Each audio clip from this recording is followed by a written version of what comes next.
Penyakit jantung menjadi salah satu penyebab utama kematian di Indonesia.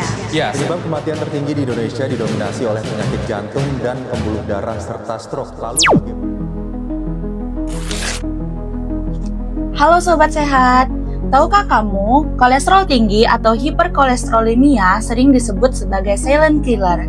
Ya, tanpa tahu gejala yang jelas, kondisi ini bisa menyebabkan terjadinya penyakit jantung, stroke, hingga kematian mendadak. Berdasarkan data WHO, kasus hiperkolesterolemia di dunia mencapai 45%, di Asia Tenggara mencapai 30%, dan di Indonesia mencapai 35%, di mana mayoritas adalah perempuan dan menopause.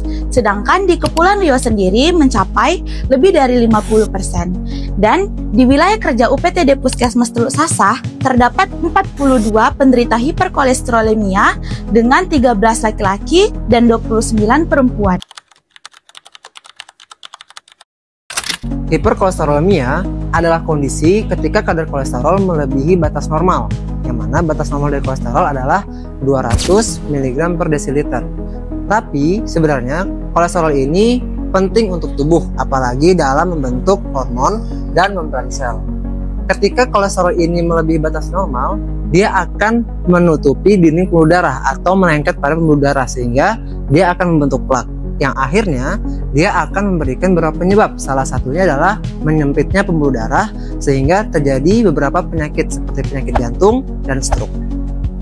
Apa aja sih penyebabnya? Yang pertama, pola makan tinggi lemak jenuh seperti goreng-gorengan, seafood, makanan bersantan, dan cepat saji. Lalu yang kedua, kurangnya aktivitas fisik. Yang ketiga, kebiasaan merokok dan juga konsumsi alkohol. Yang keempat, riwayat genetik. Dan juga yang kelima adalah penyakit tertentu seperti diabetes dan juga hipotiroidisme.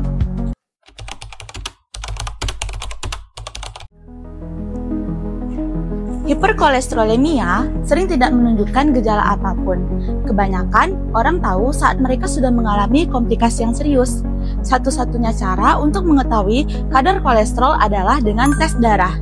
Idealnya, kadar kolesterol total tidak lebih dari 200 mg per desiliter, LDL di bawah 100 mg per desiliter, dan HDL di antara 40-60 mg per desiliter.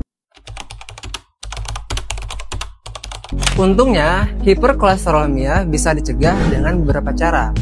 Yang pertama, perbanyak makan yang berserat, buah-buahan, sayuran, dan kurangi makanan yang berlemak jenuh. Yang kedua, perbanyak aktivitas fisik, minimal 30 menit per hari. Yang ketiga, berhenti merokok dan alkohol.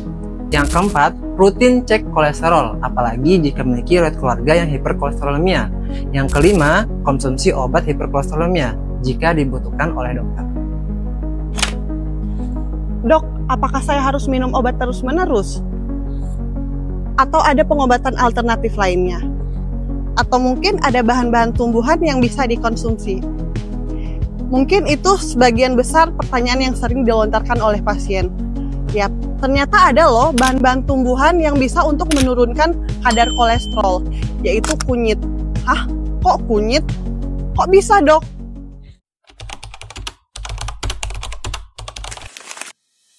Kunyit sudah lama dikenal dunia sebagai pengobatan tradisional. Ternyata memberikan manfaat yang banyak bagi kesehatan tubuh kita loh. Salah satu zat aktif yang terkenal pada kunyit adalah kurkumin. Kurkumin juga memberikan warna kuning pada tanaman ini. Ternyata juga memberikan beberapa manfaat bagi kesehatan tubuh kita, yaitu sebagai antiinflamasi, antioksidan, anti kanker, antimikroba, dan gastroprotektif dan hepatoprotektif. Dan ternyata kunyit yang dikonsumsi sebagai minuman dapat memberikan efek dalam penurunan kadar kolesterol. Disebutkan di beberapa penelitian, dengan mengonsumsi kunyit setiap hari sebanyak 1 gram dalam sehari dapat menurunkan kadar kolesterol. Namun disebutkan dalam beberapa penelitian yang lain, dengan mengkombinasikan kunyit dan simvastatin dapat memberikan penurunan kolesterol yang signifikan.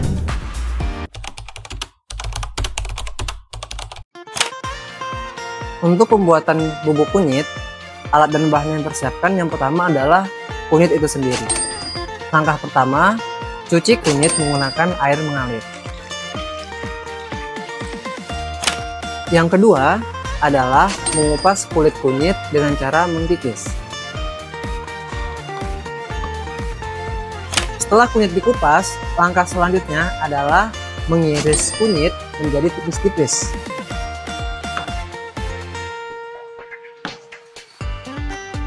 Inilah hasil kunyit yang sudah diiris. Selanjutnya, kita akan masuk ke tahap pengeringan di bawah matahari. Oke, tahap selanjutnya adalah mengeringkan di bawah terik sinar matahari.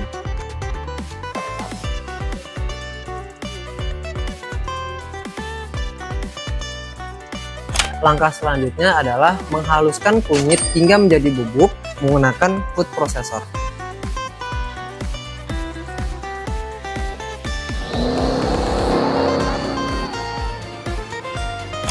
Berikut adalah hasil kunyit yang sudah dihaluskan menjadi bubuk dan siap dikonsumsi menggunakan air.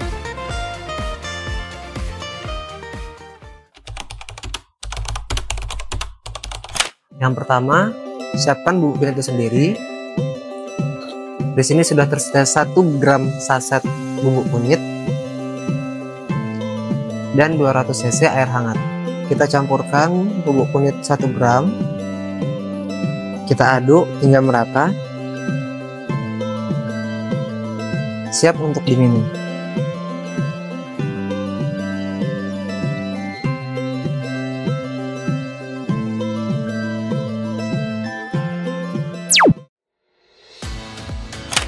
Kadar kolesterol yang tinggi dapat menjadi bom waktu bagi tubuh kita. Mulailah hidup sehat dari sekarang. Demi jantung yang kuat dan masa depan yang lebih baik. Share video ini agar lebih banyak yang peduli akan kesehatan tubuhnya. Semoga bermanfaat. Dadah! Itu kolesterolnya udah turun, udah 154. Banyak perubahan lah.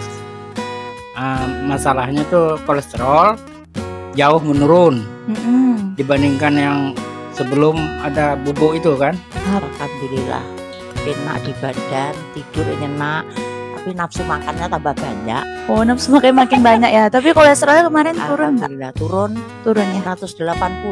Terus bagus. Lagipun kan malam gitu kan, terasnya kan suka pedih, lidahmu gitu kan. Kan minum kunyit jam 5 sore kan, jadi kan bawanya sampai malam kan. Nah, setelah jam 10 malam kan kita minum obat kolesterol, asam urat, tensi kan minumnya. Ibu tahu, nenek tahu jaraknya dari minum herbal ke obat tuh 4 jam.